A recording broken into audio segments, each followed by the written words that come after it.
Sahabat pembelajar, berjumpa kembali bersama Imadi Sidiase Belajar Jadi Guru dalam membahas materi pendidikan Pancasila dan kewarganegaraan. Pertemuan kita kali ini kita akan membahas materi kelas 10 bab 7 wawasan Nusantara dalam konteks Negara Kesatuan Republik Indonesia. Ada 4 sub pokok bahasan yang dibahas di dalam bab 7 ini, yaitu sub pokok bahasan A mengenai wawasan Nusantara, sub pokok bahasan B kedudukan, fungsi, dan tujuan wawasan Nusantara, sub pokok bahasan C aspek Trigatra dan Pancagatra dalam wawasan Nusantara, dan sub pokok bahasan D mengenai peran serta warga negara mendukung implementasi wawasan kebangsaan. Pada pertemuan sebelumnya kita sudah membahas sub pokok bahasan A, wawasan Nusantara, dan sub pokok bahasan B, kedudukan, fungsi, dan tujuan wawasan Nusantara. Dan pertemuan kita kali ini kita akan melanjutkan untuk membahas sub pokok bahasan C, yaitu aspek Trigatra dan Pancagatra dalam wawasan Nusantara.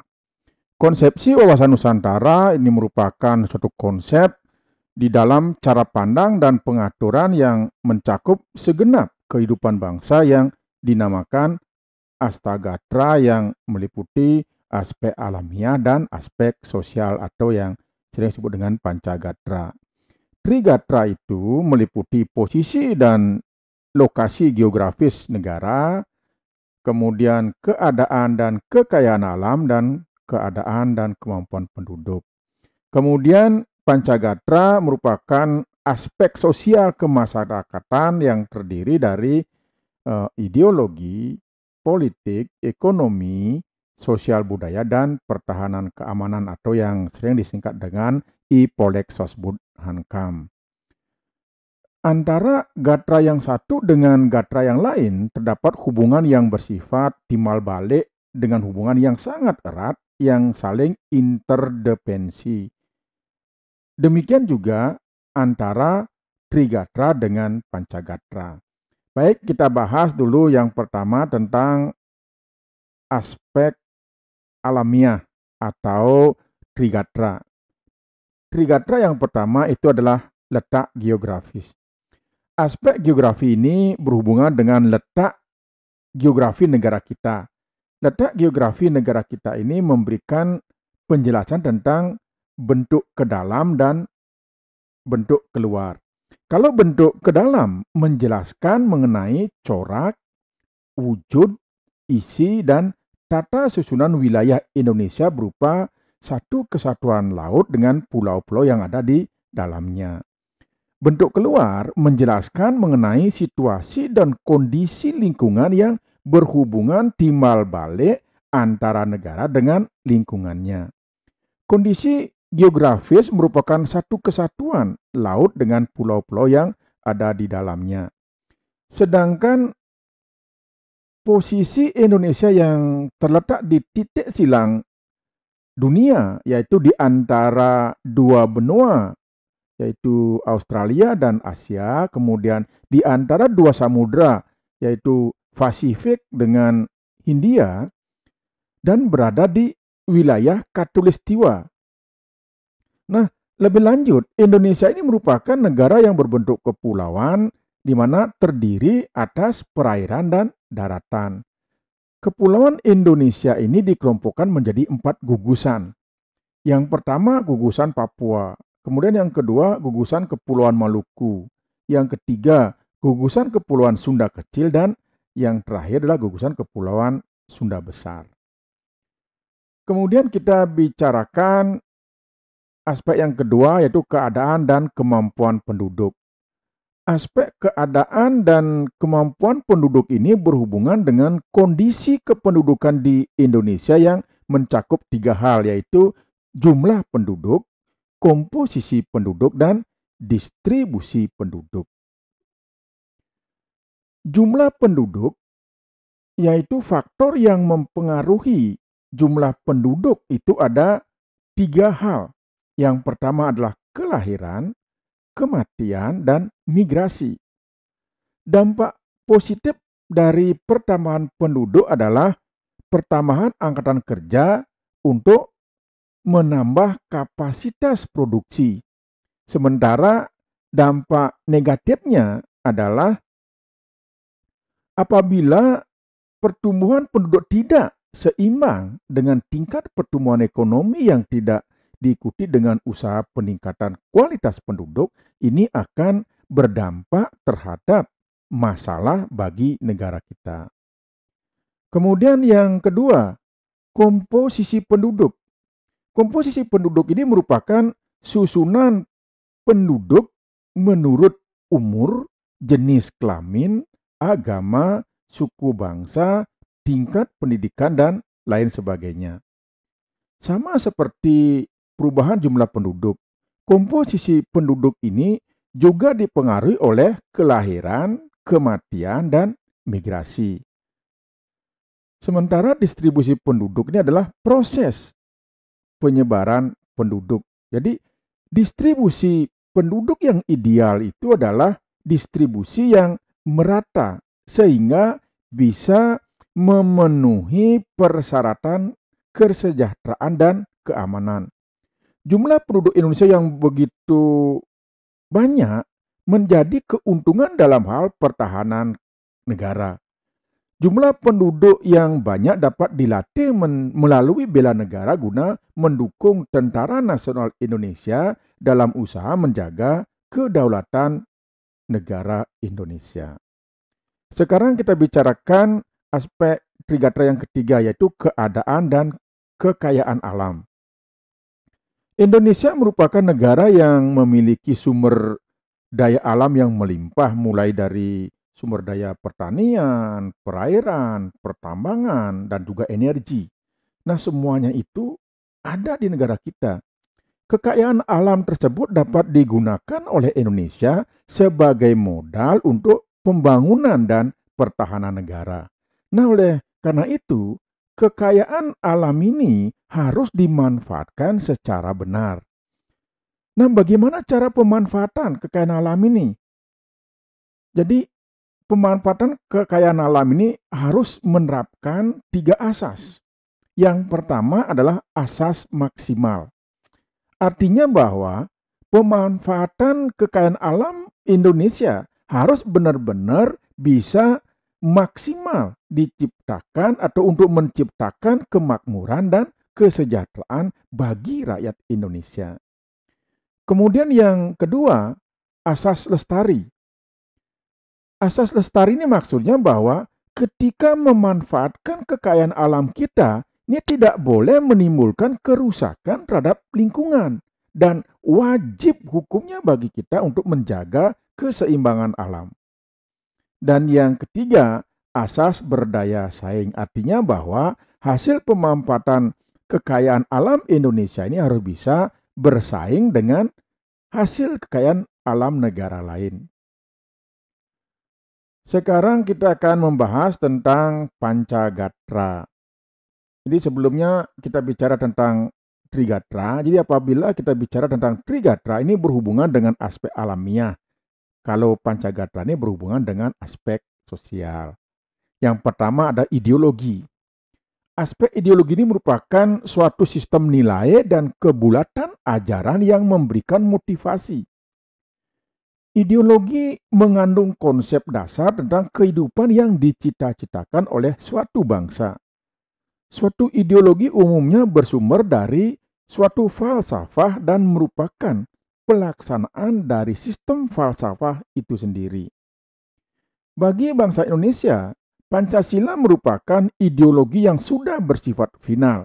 Artinya bahwa Pancasila tidak bisa diubah atau ditawar-tawar lagi. Karena nilai-nilai yang ada pada Pancasila ini bersumber dari nilai-nilai dasar budaya bangsa Indonesia yang sudah ada sejak ratusan bahkan ribuan tahun yang lalu. Kemudian yang kedua, aspek politik. Sistem politik Indonesia ini disusun berdasarkan nilai-nilai yang ada pada ideologi Pancasila dan konstitusi negara kita, yaitu Undang-Undang Dasar Negara Republik Indonesia tahun 1945.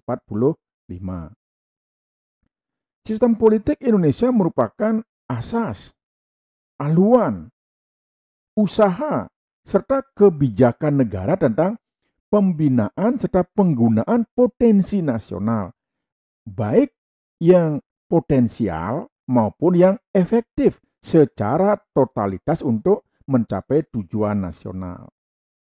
Dalam sistem politik terdapat kegiatan politik.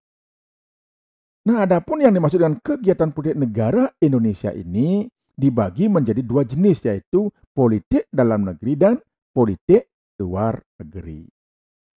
Sekarang kita bicarakan gatra yang ketiga, yaitu ekonomi.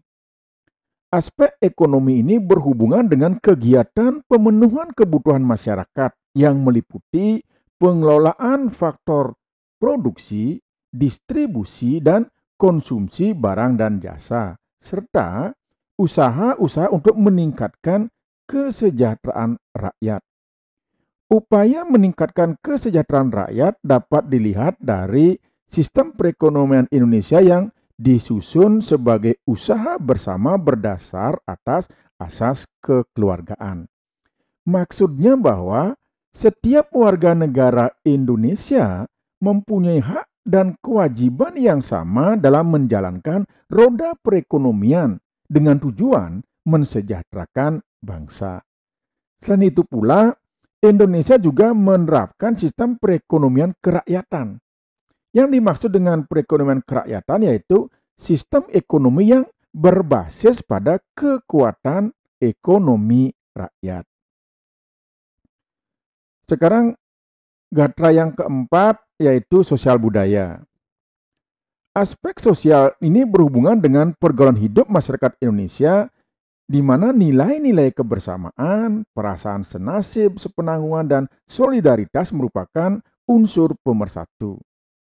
Contoh bentuk aspek sosial itu adalah gotong royong yang identik dengan semangat persatuan dan kesatuan. Nah, sementara aspek budaya ini berhubungan dengan sistem nilai yang merupakan hasil hubungan manusia dengan cipta, rasa, dan karsa yang menumbuhkan gagasan-gagasan utama serta merupakan kekuatan pendukung penggerak kehidupan. Salah satu bentuk aspek kebudayaannya adalah kebudayaan nasional yang terbentuk dan terinteraksi berbagai kebudayaan lokal atau berasal dari kebudayaan suku bangsa yang ada di Indonesia. Kemudian gatra yang kelima adalah pertahanan keamanan. Aspek pertahanan keamanan ini berhubungan dengan upaya mempertahankan kedaulatan Indonesia dari berbagai ancaman dan gangguan. Upaya tersebut dilakukan dengan membangun sistem pertahanan yang kuat. Dari segi pertahanan, Indonesia menggunakan sistem pertahanan rakyat semesta atau Sishankamrata, di mana melibatkan seluruh sumber daya nasional. TNI sebagai komponen utama dan juga Polri, sementara warga negara berperan sebagai komponen cadangan dan pendukung. Jadi upaya mempertahankan kedaulatan Indonesia ini dilakukan oleh semua komponen, tidak hanya TNI Polri saja, tetapi juga warga negara. Semua harus bersatu padu untuk mempertahankan kedaulatan dan keutuhan wilayah negara. Baiklah sahabat pembelajar, sekarang kita akan melanjutkan membahas mengenai hubungan antar gatra. Antara Trigatra dan Pancagatra serta gatra-gatra itu sendiri terdapat hubungan timbal balik yang erat. Ini yang dinamakan korelasi dan interdependensi, yang artinya adalah yang pertama, ketahanan nasional pada hakikatnya bergantung pada kemampuan bangsa dan negara di dalam mendayagunakan secara optimal gatra alamiah atau trigatra sebagai modal dasar untuk penciptaan kondisi dinamis yang merupakan kekuatan dalam penyelenggaraan kehidupan nasional atau Pancagatra. Kemudian yang kedua, ketahanan nasional itu adalah suatu pengertian yang holistik. Artinya bahwa suatu tatanan yang utuh, menyeluruh dan terpadu, di mana terdapat saling berhubungan antar gatra di dalam keseluruhan kehidupan nasional atau Astagatra itu. Kemudian yang ketiga, kelemahan di salah satu gatra ini akan dapat mengakibatkan kelemahan di gatra lainnya dan akan mempengaruhi kondisi secara keseluruhan. Begitu juga sebaliknya, kekuatan dari salah satu atau beberapa gatra ini akan dapat didayagunakan untuk memperkuat gatra lainnya yang lemah, serta mempengaruhi kondisi secara keseluruhan. Yang keempat, ketahanan nasional Indonesia ini bukan merupakan suatu penjumlahan ketahanan segenap gatranya, melainkan suatu resultan atau yang dihasilkan dari keterkaitan yang integratif dari kondisi-kondisi dinamis kehidupan bangsa di bidang-bidang ideologi, politik, ekonomi, sosial budaya, dan pertahanan keamanan.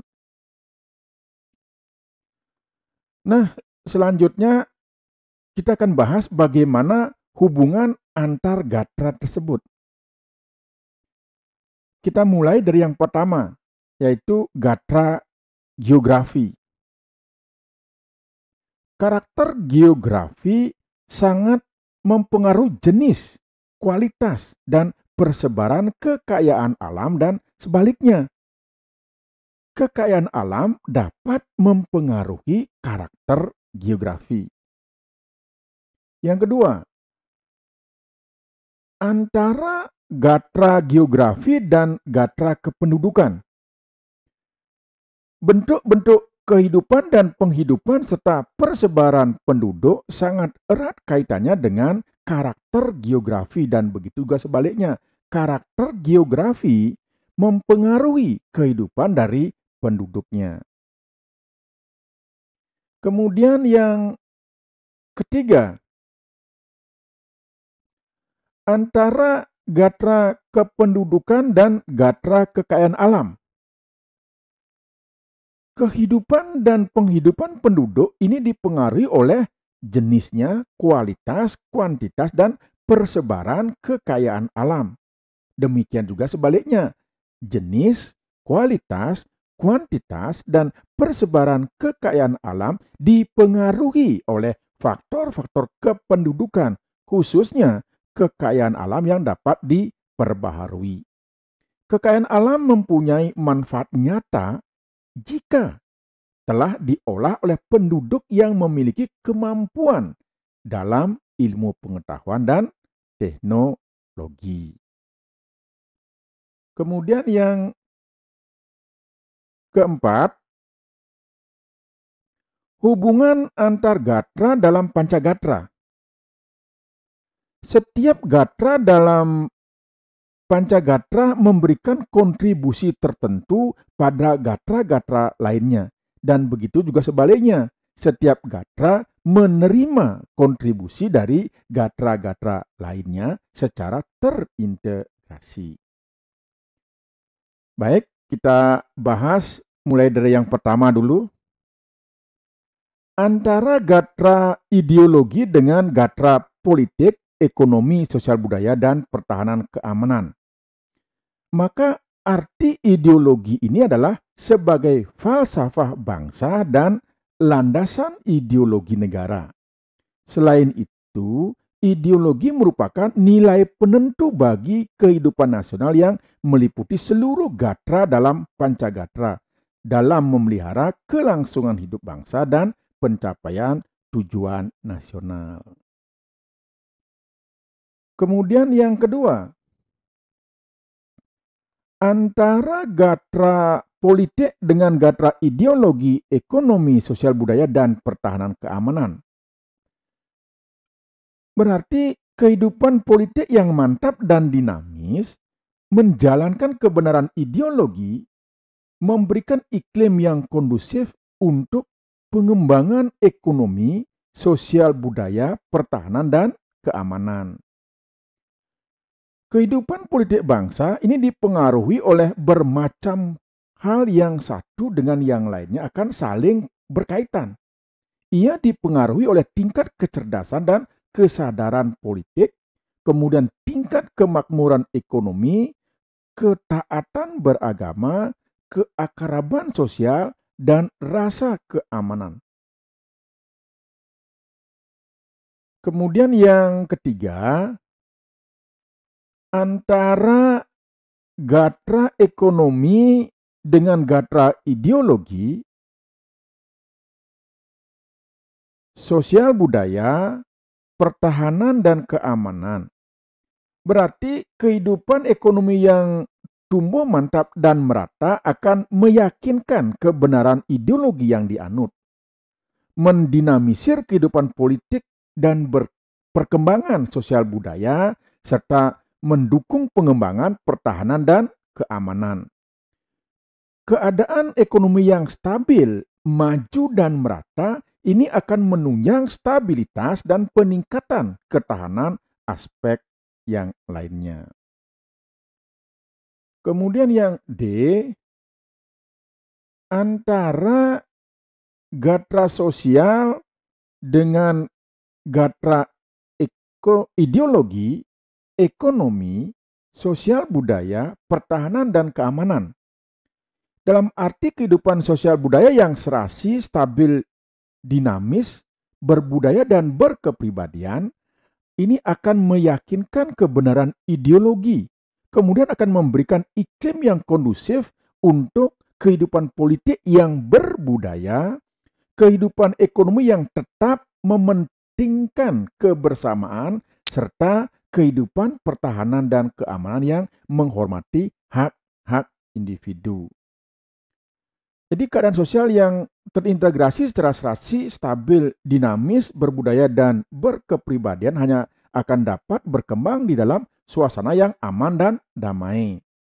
Kebesaran dan keseluruhan nilai sosial budaya bangsa kita mencerminkan tingkat kesejahteraan dan keamanan nasional baik secara material maupun mental spiritual. Keadaan sosial yang timpang tentu akan kontradiksi di berbagai bidang kehidupan, memungkinkan timbulnya ketegangan sosial yang akan dapat berkembang menjadi gejolak sosial atau terjadi konflik. Nah, kemudian yang terakhir, yang E, antara gatra pertahanan keamanan dengan gatra ideologi, ekonomi, sosial budaya, dalam arti kondisi kehidupan pertahanan dan keamanan yang stabil dan dinamis akan meyakinkan kebenaran ideologi, kemudian memberikan iklim yang kondusif untuk pengembangan kehidupan politik, ekonomi, dan sosial budaya. Keadaan pertahanan dan keamanan yang stabil dan dinamis, kemudian maju dan berkembang di seluruh aspek kehidupan ini akan memperkokoh dan menunjang kehidupan ideologi, politik, ekonomi, dan sosial budaya.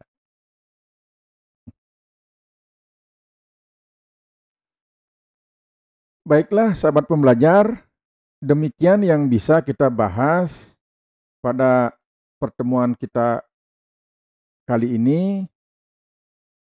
Pertemuan berikutnya kita akan membahas bagaimana astragatra dalam pendekatan kesejahteraan dan keamanan.